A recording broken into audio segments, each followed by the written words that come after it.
Good morning बच्चों। आज हम बात करने वाले हैं आपके आगे जिस यूनिट को हम पढ़ेंगे उसकी बात हम आज के इस वीडियो में करेंगे।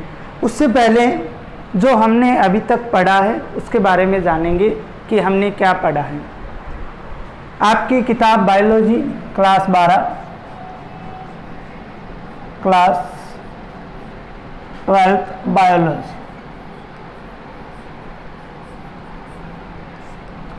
देखो हमने बॉटनी जो है आपके बॉटनी उसमें आपके 5 यूनिट हैं और जूलॉजी के अंदर 5 यूनिट। इसके अंदर कितनी यूनिट हैं? 5 यूनिट हैं, 5 यूनिट। अर्थात चैप्टर 1 से लेकर लेसन 1 से लेकर और 20 तक हैं। 1 से लेकर कितने हैं? 20 तक, जो हमने नोट्स सहित ऑनलाइन कक्षाओं में कंप्लीट कर लिए हैं। 1 से लेकर 20 तक हमने कंप्लीट कर लिए हैं। सभी वीडियो जो हैं वो डाल दिए गए हैं, यूट्यूब पर भी हैं, वैसे भी आपको ऐप के अंदर भी डाले जाते हैं। तो 1 से 20 तक हमारे चैप्टर जो है कंप्लीट हो चुके हैं। अर्थात कहने का मतलब ये है हमारी जो बॉटनी है वो कंप्लीट हो चुकी है। बॉटनी जो है वो क्या हो चुकी है? कंप्लीट हो चुकी है। दूसरी बात करते हैं जूलॉजी की, जंतु विज्ञान की। जूलॉजी की बात करते हैं तो जूलॉजी के अंदर भी 5 यूनिट हैं, 5 यूनिट हैं। 5 यूनिट में से अगर बात की जाए मेरी, तो मैंने आपको देखो 5 यूनिट जो है वो 21 से लेकर और 42 चैप्टर तक हैं। इसमें यूनिट नंबर 6, 7, 8, 9 और 10 हैं। 5 यूनिट हैं, 5 उसमें थी, 1, 2, 3, 4 और 5। अब हम बात करने वाले हैं जो यूनिट हमारी शेष रही है। 6 नंबर यूनिट आपको मैंने नहीं करवाई है, लेकिन कुछ चैप्टर मैंने भी इसके आपको करवा दिए हैं, लेकिन ये आपकी कंप्लीट हो चुकी है। यूनिट नंबर 7 की बात करें तो यूनिट नंबर 7 आपको मैंने करवाई है, पूरी यूनिट आपकी कंप्लीट हो चुकी है। 8 नंबर यूनिट हमने स्कूल के अंदर बात की थी। जब पूरा सिलेबस होगा तब हम शुरुआत में 8 नंबर की ही बात करेंगे। आज जो अब हमारी 2 जो बाकी रही हैं, 9 नंबर यूनिट की शुरुआत करेंगे। 9 नंबर यूनिट में भी आपको कुछ चैप्टर करवाए गए हैं, लेकिन वो मेरे द्वारा नहीं करवाए गए हैं। उन चैप्टरों की हम बात करेंगे। 9 नंबर यूनिट का नाम है आपके genetics and genomic. Genetics and genomic, आनुवंशिकी एवं जो जीनोम है उनकी हम इस यूनिट के अंदर बात करेंगे। इस यूनिट के अंदर आपके चैप्टर 35, 36 और 37 हैं।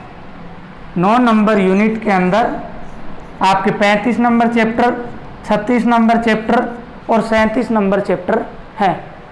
आज जो है शुरुआत करते हैं 35वें चैप्टर से। कौन से चैप्टर से? 35वें चैप्टर से हम लोग जो है वो शुरुआत करते हैं। सबसे पहले चैप्टर का नाम मेंडल के आनुवंशिकता के नियम। सबसे पहले चैप्टर का नाम और उस नाम के आधार पर ही आपके पूरी यूनिट जो है वो दी हुई है। देखिए चैप्टर का जो नाम है लेसन नंबर 35।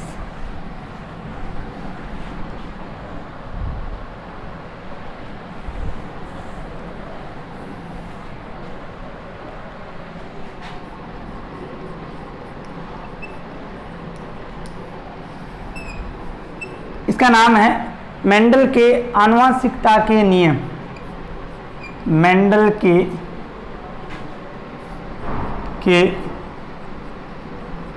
आनुवंशिकता के नियम। इंग्लिश में बात करें Mendel's law of inheritance. Mendel's law of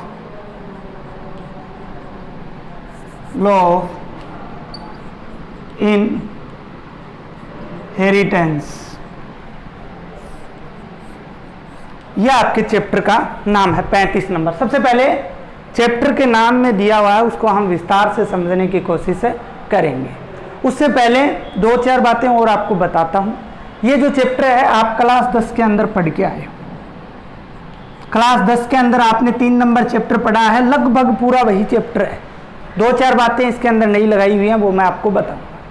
पूरा 10वीं क्लास का तीसरा चैप्टर है ये। आप जब तक जूलॉजी से जुड़े रहोगे, या फिर हम ऐसा कह सकते हैं बॉटनी या जूलॉजी से जुड़े रहोगे, बायोलॉजी से आप लोग जुड़े रहोगे कॉलेज स्तर तक, या कोई भी कंपटीशन एग्जाम देते हो साइंस से संबंधित, उसमें आपके ये चैप्टर आता है, चाहे वो किसी भी प्रकार का एग्जाम क्यों न हो। आनुवांशिक, मेंडल के आनुवांशिकता के नियम। मेंडल एक व्यक्ति हैं जो प्रसिद्ध वैज्ञानिक रहे हुए हैं। दूसरा शब्द है आनुवांशिकता के नियम, लॉ ऑफ इनहेरिटेंस। इसको समझने की पूरी कोशिश करते हैं। देखिए सबसे पहले आनुवांशिकता की बात करते हैं। आनुवांशिकता, इससे एक शब्द बना है आनुवांशिक। कौन सा शब्द? आनुवांशिकी, जिसे जेनेटिक्स बोलते हैं। क्या बोलते हैं? जेनेटिक्स बोला जाता है। ये विज्ञान की ऐसी शाखा होती है, या फिर बायोलॉजी की ऐसी ब्रांच होती है, बायोलॉजी की ऐसी शाखा होती है जिसके अंदर हम लोग आनुवांशिकता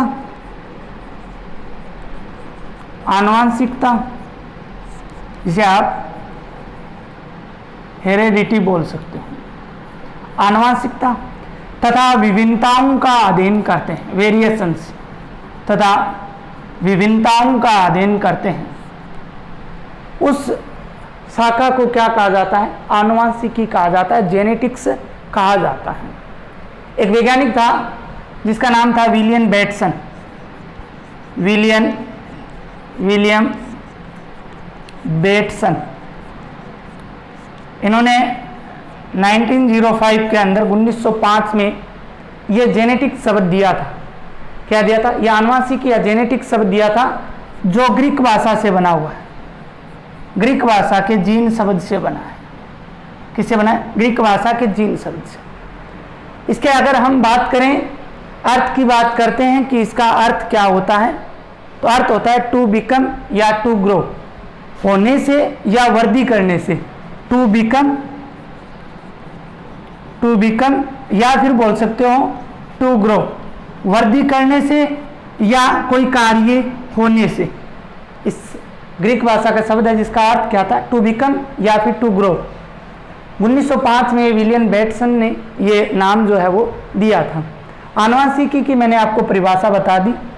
जीव विज्ञान की वह शाखा जिसमें आनुवांशिकता एवं विभिन्नताओं का अध्ययन किया जाता है। दोनों की बात करते हैं। आप लोगों ने बचपन में सुना होगा और आप लोग ऐसा सोचते ही होंगे कि बिल्ली से बिल्ली के बच्चे उत्पन्न होते हैं, गाय से गाय के, भेड़ से भेड़ के, भैंस से भैंस के। इसी प्रकार मानव से मानव जो है का बच्चा ही उत्पन्न होगा, अदर का नहीं होता है। इसके पीछे भी कारण है। इसके अलावा आप लोग ये भी सोचते हैं कि हमारे लक्षण हमारे रिलेशन में जो हैं, हमारे पेरेंट्स जो हैं या हमारे रिश्तेदार जो हैं, उनसे हमारे मैच करते हैं। ऐसा क्यों होता है, उन सब की बात हम इस चैप्टर के अंदर करने वाले हैं। देखिए आनुवांशिकता या हेरिडिटी, यह हेरिडिटी शब्द है। यह एक वैज्ञानिक और था जिसका नाम था स्पेंसर। क्या नाम था? स्पेंसर। उसने 1863 में दिया था। इसे वंशागति भी कहा जाता है। क्या कहा जाता है? वंशागति भी कहा जाता है। क्या कहा जाता है? वंशागति भी बोला जाता है। तो आनुवांशिकता या वंशागति क्या होती है?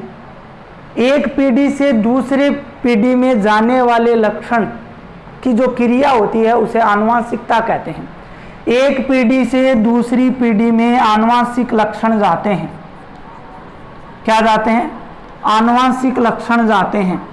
और उन आनुवांशिक लक्षणों के कारण ही आपने ऐसी कुछ बातें सुनी होंगी कि तू तेरी मम्मी जैसा है, तुम तुम्हारे पापा जैसे हो, तुम दोनों भाई एक जैसे हो, तुम्हारा जो चेहरा है वो नानी या नाना से मिलता है। इस प्रकार की बातें भी आपने सुनी होंगी, वो किसके कारण होता है? इन जेनेटिक्स ऑर्डर्स के कारण होता है, आनुवांशिक लक्षणों के कारण होता है, जो एक पीढ़ी से दूसरी पीढ़ी में स्थानांतरण होते हैं। तो आनुवांशिक लक्षण किसे कहेंगे? जो एक पीढ़ी से दूसरी पीढ़ी में स्थानांतरित होते हैं उन्हें क्या बोलते हैं? आनुवांशिक लक्षण बोला जाता है।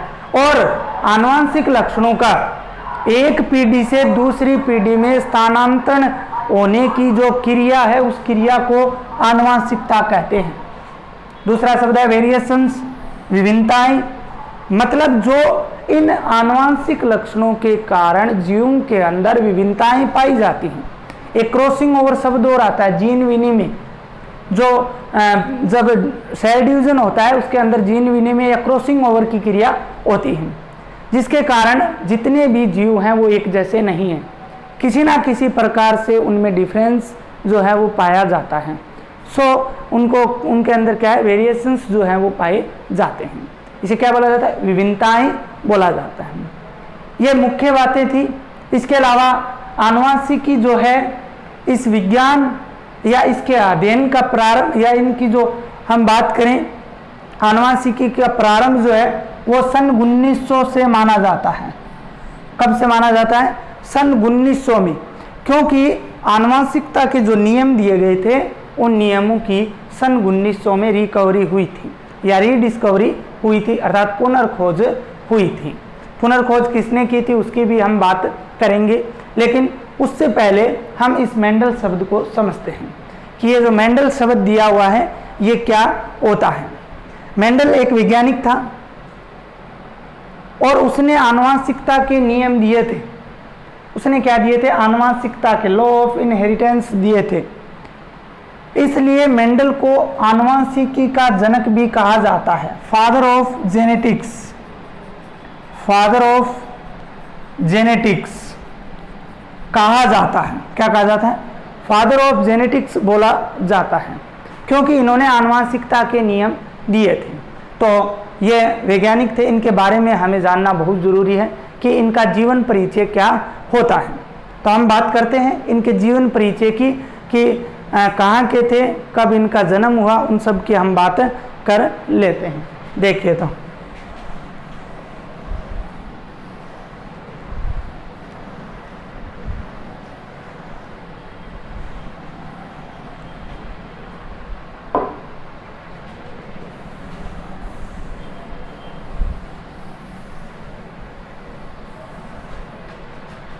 बात करते हैं मेंडल का जीवन जो परिचय उसकी बात करते हैं। Life introduction of Mendel.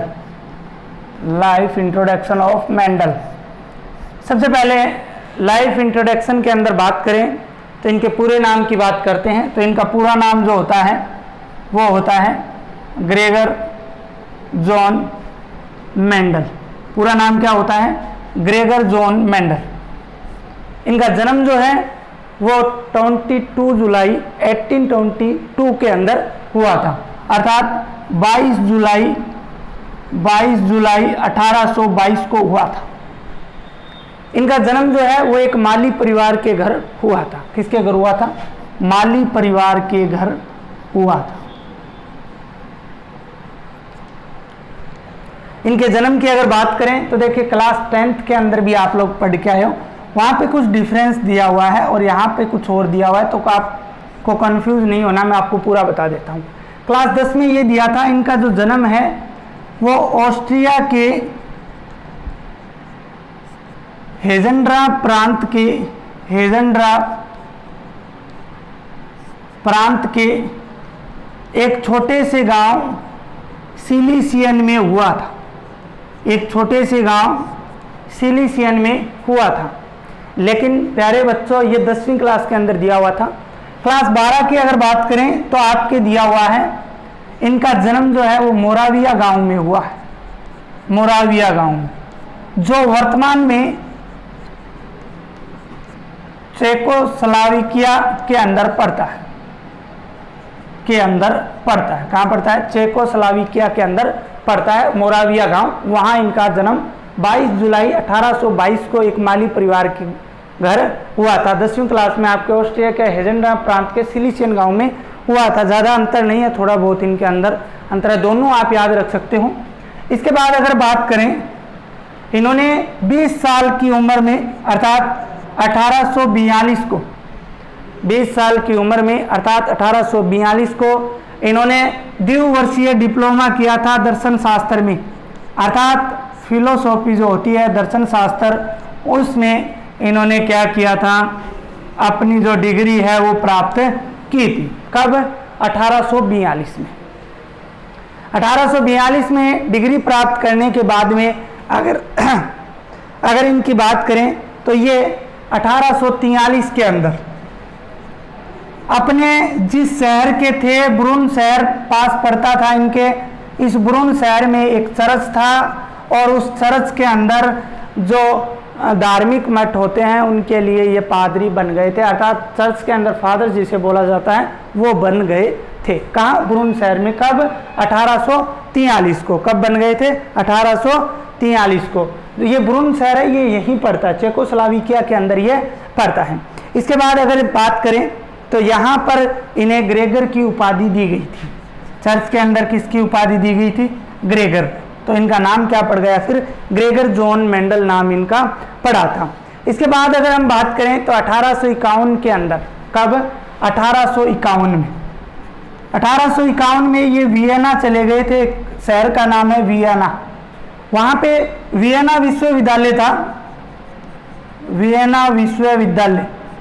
Vienna विश्वविद्यालय से इन्होंने क्या किया था, मैथमेटिक्स एंड नेचुरल साइंस जो है वहाँ मैथमेटिक्स एंड नेचुरल साइंस ये अध्ययन किया था, इनका अध्ययन किया था। और ये अध्ययन आने वाले इनके प्रयोगों में इनके लिए बहुत बड़ा जो है मुख्य इनके सफल होने का जो रीज़न था वो मैथमेटिक्स और नेचुरल साइंस था। इसके बाद इन्होंने क्या किया, ये वापस चले आए। वापस कहाँ चले आए? ब्रून शहर के चर्च में चले आए। कहाँ चले आए? ब्रून शहर के चर्च में चले आए। इसके बाद इन्होंने 1854 से 1864 वहाँ आए। कहाँ आए? 1854 से 1864 में ये वापस ब्रून शहर के उस चर्च में लौट आए थे। वो यहाँ 1854 और 1864 के बीच में अगर हम बात करें 1857 से 1863 की, 1857 से 1863 की, तो लगभग इन्होंने जो 1856 से 1863 7 वर्षों तक, ये 10वीं क्लास में 7 वर्ष दिए हुए हैं, जबकि 12वीं क्लास में 8 वर्ष आप लोग याद रख लेना। 8 वर्षों तक इन्होंने उस चर्च में उपस्थित उद्यान मटर पर अपने प्रयोग किए। क्या किए? अपने प्रयोग जो हैं वो किए थे। 1864 के अंदर इन्होंने ये नियम जो है इनको पूर्ण किया। 1865 में एक Brunn society of natural history, Brunn society of natural history के समकक्ष अपने जो नियम थे उनको रखा था। 1866 के अंदर इनको पादप पर संकरण प्रयोग एक शीर्षक से अपनी प्रकाशिका के अंदर इनको प्रकाशित किया गया। इसके अलावा अगर बात करें तो इन्होंने 30,000 मटर के पौधों पे अपना प्रयोग किया था। 7 जोड़ी विपर्यासी लक्षण, 34 में से 7 जोड़ी विपर्यासी लक्षण इन्होंने सुने थे और इन्होंने आनुवांशिकता के नियम दिए थे, इसलिए इनको आनुवांशिकी का जनक जो है वो कहा जाता है। बाकी इन्होंने उद्यान मटर का चयन क्यों किया अपने प्रयोग के लिए, उसकी बात हम कल वाले वीडियो के अंदर करेंगे।